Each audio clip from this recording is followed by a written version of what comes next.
Mga kabayan, tuloy lang ang laban, hindi ko kayo iiwan, susuportahan ko kayo.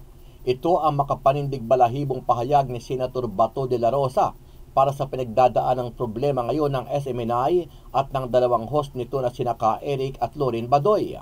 Sa isang interview, lantarang sinabi ni Senator Bato na dapat mapaglampasan nila Ka Eric at ng SMNI ang pagsubok dahil naniniwala siyang walang ibang makikinabang kundi ang mga kaliwang grupo kung magpapatalo sila sa mga ito. Well, I am with you. I am with you. Walang iwanan ito. Kasama po niyo ako sa mga pagsubok na yan. And just hope and pray na malusutan natin yung pagsubok na yan. Huwag kayong mawalan ng lakas ng loob. Fight lang, tuloy lang ang laban. Kasi kapag tayo mawalan ng lakas ng loob, sino makikinabang? Yung mga kalaban natin sa kaliwa. Silang mamamayagpag. Sinabi rin ni Senator Bato na susuportahan niya ang SMNI at ang tila nanganganib na pagtanggal ng prangkisa nito. Sabi ni Bato, ang SMNI lang ang tanging programa na nakikita niyang lumalaban sa insurgency kung saan ay sinusugal nila ang kanilang network, pati na rin ang kanilang buhay. I am strongly supporting SMNI dahil alam ko sinusugal ng SMNI yung kanilang lahat ng resources, pati na rin yung kanilang buhay, yung kanilang safety ng kanilang buhay. Kanilang sinusugal para sa laban dito sa CPP, NPA, So kaisa po ako ng SMNI. Kung saan papunta ang SMNI, nandoon din ako. Ano ang masasabi mo dito, kabayan?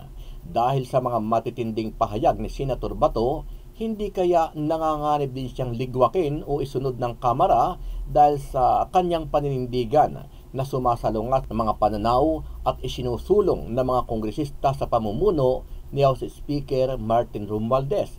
Sama-sama nating panoorin ang buong video at pakicomment nyo po ang inyong mga reaksyon at sariling opinyon. Pero bago yan, muli po ako nag-iimbita.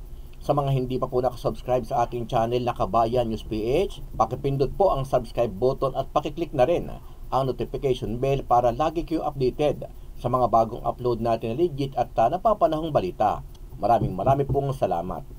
I am strongly supporting SMNI dahil alam ko sinusugal ng SMNI yung kanilang lahat ng resources, pati na rin yung kanilang buhay, yung kanilang safety ng kanilang buhay. Kanilang sinusugal para sa laban dito sa CPP, NPA, So, paano na yan, Senator? Medyo kontra yung sinasabi mo doon sa House. At sige, tuloy mo lang yung laban at nandito naman ay, nako, ang lakas kaya natin. Isa po ako ng SMNI. Kung Good. saan papunta ang SMNI, nandoon din ako. Good. Kaya kung darating man yung cancellation ng prangkisa ng SMNI, darating man yan sa punto na makapasa sa lower house at pupunta. Kung darating man yung panahon na liligwakin ka, don't worry, nandito naman kami. Ha? Kaya sige lang, tuloy mo lang. Baka mamaya, iiba na naman yung ihip ng hangin mo dito. Doon sa amin sa Senado, well, maasahan po ninyo ako na alam ko what SMNI is doing. Good. Naririnig nyo ba si Senator Bato? Oh, bumabawi. Well, some of our comrades are just silent. Oh, narinig nyo yun? Some of our comrades are just silent. Alright, good. Parang good sign ito Senator. Wala akong masabi ngayon. Good news. But alam ko yung pulso ng kanilang puso. Good. Kung saan sila nagsaside. Saan sila nagsaside? Narinig nyo yun? Kaya, Senator Bato, hindi ito usaping gitna. Hindi pwede yung gitna. Alam mo na merong nangyayaring division dito. So dapat, knowing you kung saan ka nanggaling, huwag ka namang playing safe, di ba? So dito sa nakita kong interview mo na ito, nakikita ko na paunti-unti, hindi man biglaan, pero pag ito umiba na naman yung isip mo dito, naku, makakatanggap ka na naman ng mga di naman mura, pero syempre batikos mula sa taong bayan kasi Ang laki kaya ng tiwala din na binigay ng taong bayan sa'yo, Senator, ha? Sa ating mga viewers ng SMNI, worldwide, Mm. kung ano man yung mga pagsubok na dinaranas ngayon ng SMNI, well, I am with you. Good. Sarap pakinggan yan, ha? Sige, tuloy. I am with you. Walang iwanan ito. Kasama po niyo ako. Walang iwanan. Ha? Senator, ha? Tatandaan namin yung araw na to na sinabi mo yan, ha? Fight lang, tuloy lang ang laban. Kasi kapag tayo mawala ng lakas ng loob, Kay Eric, Dr. Loren Badoy, take it from Senator Bato. Finally. Okay, tuloy natin. sino makikinabang?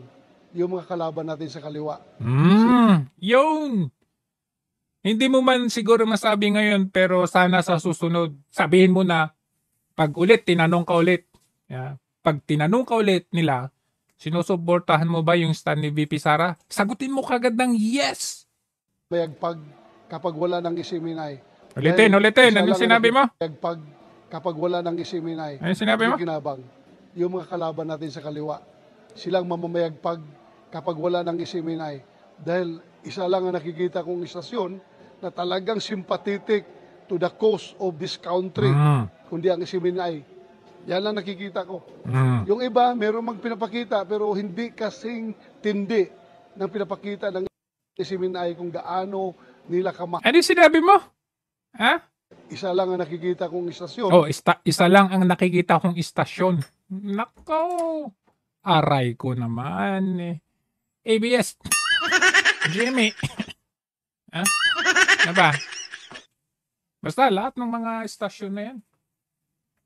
Na talagang sympathetic to the cause of this country. Kundi ang isiminay. Yan lang nakikita ko. Yung iba, meron mang pinapakita pero hindi kasing tindi ng pinapakita ng isiminay kung gaano nila kamahal ang ating bansa.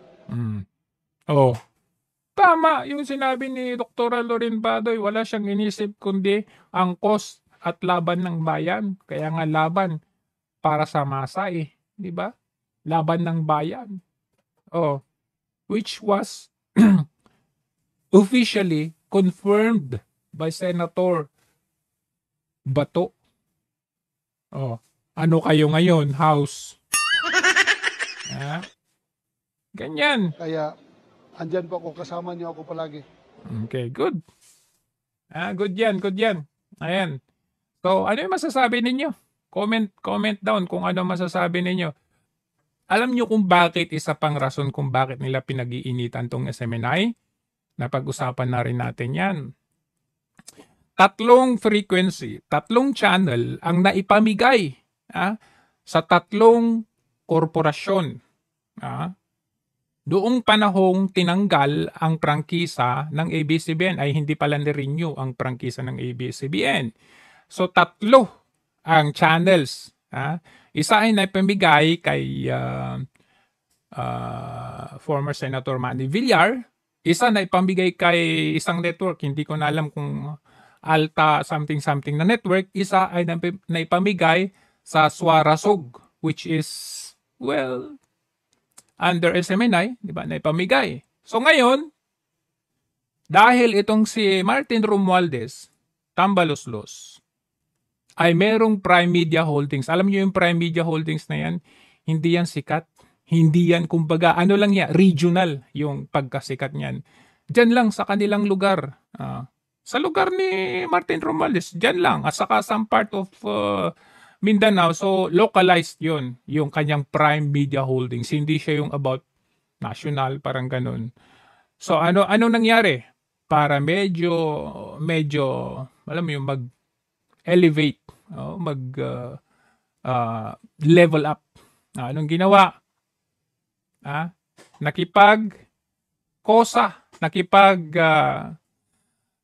Kaisa doon sa dating niyang kalaban, which is yung ABS-CBN. So ano mangyayari? Di mag-merge na sila. Anong gagawin nila? Kasi nga, di ba, nawalan ng frequency channel yung ABS-CBN. So anong gagawin? kapag tinanggalan nila ng prangkisa, which is 25 years na, itong SMNI, 25 years yung kanilang currently na prangkisa. Pag tinanggal nila yung prangkisa nila, yung channel na meron yung SMNI, hulaan ninyo kung sinong kukuha. Diba? So, isa pa yan. Ang dami. It's not only about SMNI. It's not only. Ang kaso, ang siste, nagsalita itong si Senator Bato.